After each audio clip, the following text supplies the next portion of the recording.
अच्छा समाज सेवा उन्होंने किया है इस बीच में। और एक बहुत बड़ी सैड न्यूज है कि उनके पति देव का देहांत कोरोना से ही अभी लास्ट वीक के कुछ 10 दिन पीछे हुआ है। और आज इस कार्यक्रम के बीच में उपस्थित हैं, तो मैं चाहूंगा कि एक बार सुमन सोनी जी के लिए सभी लोग क्लैपिंग करें कि वो भी बीमार रहे हैं, उनके सारे बच्चे बीमार रहे हैं, उसके बावजूद भी वो साहस के साथ आज लोगों की मदद कर रहे हैं।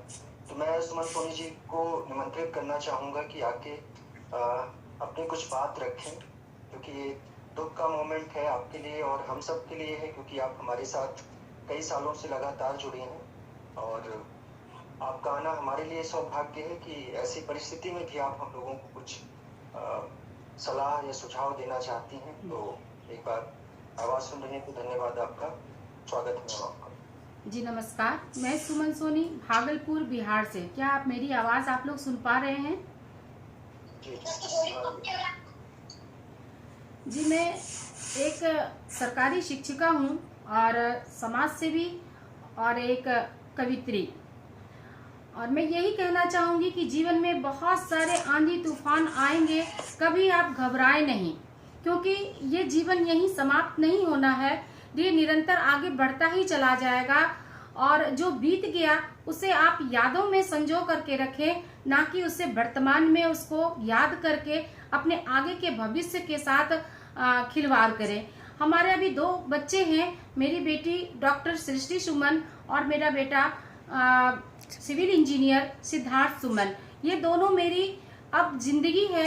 इन लोगों की जिंदगी को अब बनाना मेरा कर्तव्य है। समाज है, देश है, जिसके लिए मुझे कर्मठता से जिंदगी को जीना है और हर संघर्ष को लांघते हुए बच्चों को अपनी मंजिल तक पहुंचाना ही मेरा कर्तव्य और धर्म बन गया है। तो मैं ये कहना चाहूंगी कि हमेशा सकारात्मक सोच रखें। और अभी जो हमारा कोरोना का समय है तो बहुत ही अच्छा समय है कि हम परिवार में बूढ़े बुजुर्गों के साथ, बच्चों के साथ मिल करके एक दूसरे के भावनाओं को समझें, उसके पास आए, उसके करीब आए। उनकी प्रॉब्लम, उनकी जो समस्याएं होती है कि बच्चे बुजुर्ग हमारे साथ नहीं बैठते और बूढ़े माता पिता बोलते हैं कि बच्चों के पास हमारे लिए समय नहीं रहता, तो ये सारी कमियों को दूर करने का ये सबसे बड़ा समय है। हम अपने मैल को, जो भाव होता है, गलत भावना को दूर कर सकते हैं। तो कहने का मतलब हम मोटिवेशनल क्लास देने यहाँ नहीं आए, बल्कि हम लोग सब अपने आप में एक मोटिवेशनल की पूरी ये रखते हैं कि जो एक अपने अंदर अपने खुद को मोटिवेशन कर सके। और अपने सबसे पहली बात है, अपने खान पान पे बहुत ही नियम से अभी खाना खाने, हेल्दी खाना खाएं, गर्म पानी ले, नींबू के साथ ले, हल्दी दूध ले। और अभी जो गिलोय सबसे बड़ा अमृत है, उसकी एक गांठ लेकर के उसकी आप जूस निकाल के उसमें हल्दी डाल के पिए। ये हमारे कोरोना के लिए बहुत ही कारगर औषधि है। और डाइट कंट्रोल करें, हरी सब्जी खाएं, फल खाएं, ये सारा समावेश करें। योगा सर्वोपरि है। अभी अनुलोम विलोम, ब्राह्मणी और कपाल भारती, और सबसे ज्यादा कि खाने के बाद वज्रासन जरूर करें, जो हमारा खाने को डाइजेस्ट करता है। तो ये सारी प्रक्रियाएं हमें कोरोना से लड़ने के लिए और सकारात्मक सोच के लिए बहुत कारगर होता है। कोरोना के छोटे छोटे लक्षण जैसे ही दिखे, जैसे मैंने शायद बहुत बड़ी गलती की, मेरे हस्बैंड को 24 तारीख को उन्हें हल्की सी बुखार आई। तो उन्हें कभी बुखार नहीं आता है, लेकिन वो हमें इग्नोर किया कि हो सकता है इन्हें कुछ वजह से बुखार आ गया हो। मैंने एक डॉक्टर से कंसल्ट किया, तो उन्होंने कहा कि अभी टाइफाइड का समय चल रहा है, हो सकता है टाइफाइड हुआ। इस प्रक्रिया में मैंने 3 दिन गंवा दिया। और फिर जब मेरी तबीयत खराब हो गई, 27 तारीख को मेरा 27वां मैरिज एनिवर्सरी था, उस दिन मेरे गले में ये पूरा इन्फेक्शन हो गया और मुझे खराश आने लगी। फिर भी मैं इस चीज पे ध्यान नहीं दी कि कोरोना, मैं सोच ही नहीं सकती थी कि कोरोना हमें हो सकता है, क्योंकि इन दिनों मैंने कहीं नहीं गया। और मेरे हस्बैंड तो घर से बाहर जाते ही नहीं थे, वो SBI अधिकारी रिटायर हो चुके थे और घर में ही रहते थे। उनकी तबीयत खराब रहा करती थी, लेकिन मैं अपनी सेवा से उन्हें हमेशा स्वस्थ रखी। लेकिन अचानक जो ये 2-3 दिन हमारे घर पे निकल गए, उनका डायबिटीज लेवल 400 चला गया और फिर संभाल पाना मेरे मुश्किल हो गए। मैंने अपने बड़े भाई संजय भैया जो बिहारीगंज मधेपुरा डिस्ट्रिक्ट में रहते हैं, मैंने उनसे शेयर किया कि भैया ऐसे ऐसे हो गया। उन्होंने मैंने पहले खूब डांटा कि तुम्हारा 3 दिन हो गया, तुमने हमें क्यों नहीं बताया। तो हमने सोचा भैया बस ऐसे ही हो है, हम सोचे हो जाएगा, और मैं पैरासीटामोल और इरिथ्रोमाइसिन देती रही। फिर जो है उन्होंने रात की रात ही ऑक्सीजन कंसंट्रेटर हमारे घर भेज दिए। फिर उनका ऑक्सीजन लेवल 87 चला गया था। फिर मैंने वो ऑक्सीजन लगाने के बाद 92 93 उनका लेवल रहने लगा। फिर मैं दवा देती रही, उतरता गया, फीवर चढ़ता गया। इस तरह से रात 30 तारीख को उनकी तबीयत बहुत ज्यादा बिगड़ गई, नहीं 29 तारीख को। फिर 29 तारीख को मैं आनंद फानन में एम्बुलेंस बुला करके फिर उनको हॉस्पिटल ले गई, मायागंज सरकारी हॉस्पिटल, क्योंकि प्राइवेट में कहीं जगह नहीं था, सारे जगह फुल थे। और मेरी बिटिया सिर्फ मेरे घर में थी और हम थे। और दुर्भाग्य इस समय कोरोना का ऐसा होता है कि मैंने सारी दुनिया की मदद की, परंतु उस वक्त मेरी मदद करने वाला कोई नहीं मिला। खैर मुझे इसका मलाल नहीं है, क्योंकि ये बीमारी ही ऐसी है जिसे कोई छू नहीं सकता, कोई आपकी मदद चाह के भी नहीं कर सकता। इसलिए मेरे दिल में कभी कोई मलाल नहीं रहा कि कोई मेरी मदद नहीं की। फिर उस वक्त मेरे ठाकुर जी ने एक बंदे को भेजा। वो बंदा था मेरा ऑटो वाला, और वो कास्ट का मुस्लिम था। यहाँ जाति प्रथा कुछ मायने नहीं रखता, आप सारे धर्म को भूल जाइए और एकता को अपना बल बनाइए। तो वो बंदा आया, मैम आप घबराइए नहीं, मैं हूँ आपके साथ, मैं आपका साथ दूंगा, मैं आपका बेटा बनूंगा। और उस बच्चे ने फिर उठाया, हम तीनों ने लेकर करके, वो चल नहीं पा रहे थे, मतलब अब उन्होंने अपने शरीर को छोड़ दिया, आंखें बंद कर ली थी, और मैं ठाकुर ठाकुर किए जा रही थी। फिर मैं 3री मंजिल पे रहती हूँ, बहुत मुश्किल से उनको मैंने नीचे उतारा। एम्बुलेंस वाले ने कहा मैं छू नहीं सकता, चाहे जो हो जाए मैं नहीं। फिर अचानक न जाने कहां से ऐसी शक्ति भगवान मेरी बेटी को दिए। मेरी बेटी ने अपने पापा को सीधे कंधे पे उठाया, और ऑटो वाले ने झट से फिर वो चढ़ गया वो एम्बुलेंस में, फिर उठा करके हम तीनों ने स्ट्रेचर पे डाला। तो ऐसी प्रक्रिया में फिर मैं अपने हस्बैंड को हॉस्पिटल ले गई, वहां ताबड़तोड़ करके मैंने एडमिट कराया। और पहले मैंने ऑर्थो वार्ड में एडमिट कराया। उसके बाद जब उनकी तबीयत बिगड़ने लगी तो मैंने हाथ पैर जोड़ करके, क्योंकि सारे आईसीयू फुल थे, कहीं जगह नहीं था। फिर ठाकुर ने मेरी सुनी, फिर आईसीयू में मैंने उनको एडमिट कराया। एडमिट कराने के बाद रात भर वो रहे।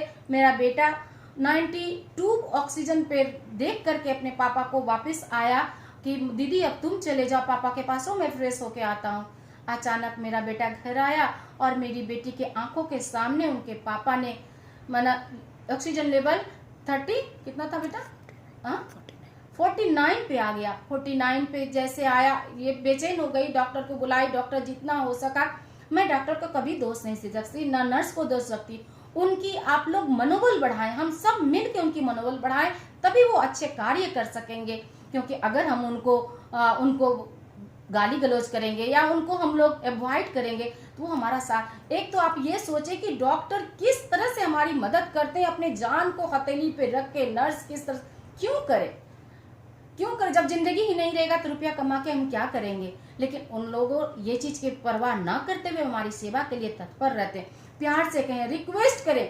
आप लड़ाई झगड़ा हम नहीं कर सकते, उससे हमारा काम बिगड़ता है, बनता नहीं है। इसलिए मेरी बेटी ने रिक्वेस्ट किया कि सर मेरे पापा को देख लीजिए, पापा को देख ले। दौड़ करके वो फिर डॉक्टर आए, जितना बन पड़ा उनसे उन्होंने देखा। फिर लास्ट में बोला कि बेटा अब नहीं बचा पाएंगे, इनकी स्थिति बहुत ज़्यादा खराब है। तब मेरी बेटी अंदर से फोन की, मम्मी पापा को प्रणाम करो, पापा अब जा रहे हैं। और वो स्थिति, फिर मैंने अपने दिल पे पत्थर रखा। मैंने कहा कि बेटा हिम्मत रखो, कुछ नहीं, पापा को विदा करो, हंसते हंसते विदा करो। पापा के मुंह में गंगा जल नहीं है बेटा, तो पानी का तुम एक बूंद जरूर डालो। तुरंत मेरी बेटी ने पानी का बूंद डाला और उसके पापा ने उसके सामने में ब्रीथिंग हाथ से देखती रही। मेरी बेटी डेंटल है, उसको है आइडिया। उसने अपने हाथ से पापा को देखा, नर्व उसके हाथ से जाता गया। और फिर मुंह खोले, वो मुंह में से लंबा सांस 2 बार ऐसे से कि तीसरी बार में लंबा सांस लिया उन्होंने, उसके बाद बंद हो गए। फिर हमने कहा कि नहीं, मुझे अपनी हिम्मत को हारना नहीं, मुझे कठोर बनना अपने दोनों बच्चों के लिए। फिर मेरा बेटा दौड़े दौड़े आया, फिर बेटा भी दौड़ के गया अंदर। अंदर जाके मैंने बेटा को भी कहा, पापा बेटा प्रणाम कर लेना पापा को और पानी डाल देना मुंह में, और गलती क्षमा करना।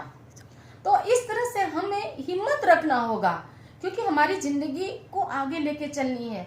और उसके बाद मैं बताऊं कि हमें भी कोरोना हो गया था, मुझे पता ही नहीं चलता था कि हमें कोरोना है।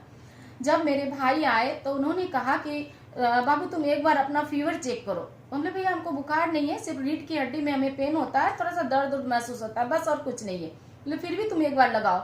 मैंने जब फीवर चेक किया तो मुझे 103 फीवर था। मुझे भी अचंभित हो गए कि ये कैसे हो सकता है कि 103 फीवर है और मैं फुल एनर्जी के साथ ये अपने हस्बैंड का सारा काम कर रही हूँ, क्योंकि उस वक्त मुझे उनकी जान की परवाह थी, अपनी जान के साथ। तो मैं एक बात कहूंगी, सेवा के लिए कभी भी हम अपने एक दूसरे के परिवार के पीछे नहीं।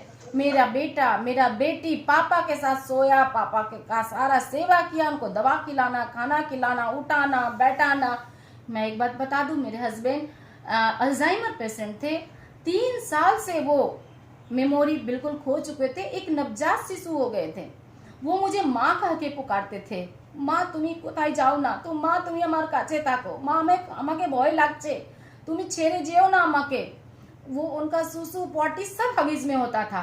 मैं सारे कार्यक्रम हंसते हंसते अपने कर्तव्य अपने फर्ज को करते हुए निर्वाह करते हुए मैं स्कूल जाती थी, वहां से आती थी, अपने ये कहीं निकल ना जाए घर से, मेमोरी की वजह से मैंने लॉक करके जाती थी। और चारों तरफ मेरा कैमरा लगा हुआ है घर में, कि कहीं से कोई एक्टिविटी हमको इनको दिखती थी, कहीं भी मैं रहती थी, चाहे मीटिंग में हो, कहीं आयोजन में हो या विद्यालय में हो, मैं कैमरा हमेशा देखती रहती थी और दौड़ के भाग के घर आती थी। ये सारी चीज मैं उनकी सेवा की। तो कहने का मतलब है कि आप हर चीज हर परिस्थिति में कर सकते हो, सिर्फ यहाँ पे कंट्रोल करना है हमें। इसको अगर हम सही रख लें, इसको अगर बांध के रख लें, तो हर कठिन से कठिन मुसीबत आप झेल करके पार कर सकते हो और एक आइडल बन सकते हो। तो मैं आप लोगों से बहुत कुछ सीखती हूँ और उसे अपने जहन में उतारती हूँ। तो मैं बहुत ही धन्यवाद ज्ञापित करती हूँ नारी हर्ष फाउंडेशन के मंच को मैं नमन करती हूँ, जिन्होंने इतना बड़ा मंच तैयार किया और इतने मोटिवेशनल सारे स्पीकर को ला करके एक दूसरे की भावनाओं को सुनाने का मौका दिया। और स्वर्ण भारत परिवार के हम सभी सदस्य हैं, हमें गर्व है कि हम अपने परिवार के सामने हैं। और पीयूष पंडित जी का मैं क्या बोलूं, वो तो बिल्कुल अद्वितीय हैं। उनकी दिमाग एक जेट विमान की तरह हो हैं। वो पता नहीं किधर से किस रास्ते से निकल के कैसे आगे के लिए क्या से क्या सोच लेंगे और हम सबों को अचंभित कर देंगे, ये आश्चर्यजनक बात है। तो मैं ये कहूंगी कि घर में जरूरी सामान जरूर रखें। इस समय कोरोना है, कब का, और जैसा सुनने में है कि हवा से भी हो सकता है। तो मेरे घर के बगल में ठीक एक दीवार के बाद में 8 जन को कोरोना हुआ था। मैं सारे खिड़की दरवाजे उधर का बंद करके रखती थी, फिर भी हो गया। इसलिए इससे घबराना नहीं, अगर आ जाए। मैं सीरियस हो गई थी, मेरा बचपना बहुत मुश्किल था। मेरे बड़े भाई, मेरी बेटी, मेरा बेटा और मेरी एक डॉक्टर सीमा सिन्हा, ये चारों मिलकर मेरी जिंदगी को कोरोना से खींच के लड़ाई करके लेके आ गए और मैं आप सबों के सामने हूँ। वरना मेरा बचपना असंभव था। मैं बहुत ज्यादा हार चुकी थी, जिसके पति चले जाएं, जिसको कोरोना पूरा हाई हो जाए, 103 फीवर हो जाए, फीवर उतरे नहीं, वहां से लौट पाना संभव नहीं था। तो मैं कहूंगी घबराए नहीं, आपका परिवार का साथ हमेशा आपके साथ रहे, प्यार रहे, सम्मान के साथ आपको देखे, अछूता की तरह ना देखे। तो आप ये ऑक्सीमीटर जरूर रखें, थर्मामीटर रखें। और ये जिसको कि सांस की बीमारी, अस्थमा की बीमारी मुझे थी, तो मैं ये भी रखी थी। और ये डायबिटीज की मशीन और प्रेशर, और ये रहा ये प्रेशर मशीन, और ये है आपका भाप लेने वाला मशीन, और ये है सांस को आपका कितना सांस चलता है वो, और ये मशीन। और आप ब्रीथिंग देख सकते हैं अपने सांस को रोक करके कि आप कितने देर तक अपने सांस को रोक पा सकते हैं। और लंग्स आपका कितना स्ट्रांग है, ये आपके सांस को रोकने से ही पता चलेगा। घर में हमेशा एक खुशनुमा माहौल बना के रखें। आपको जो पसंद है, म्यूजिक पसंद है, म्यूजिक सुने। मुझे जॉली फिल्म बहुत पसंद है, मैं लगा के अक्सर देखती हूँ। और गाना सुनना पसंद है, गजल सुनना पसंद है, मैं वो करती हूँ। बागवानी मुझे जरूरत से ज़्यादा पसंद है।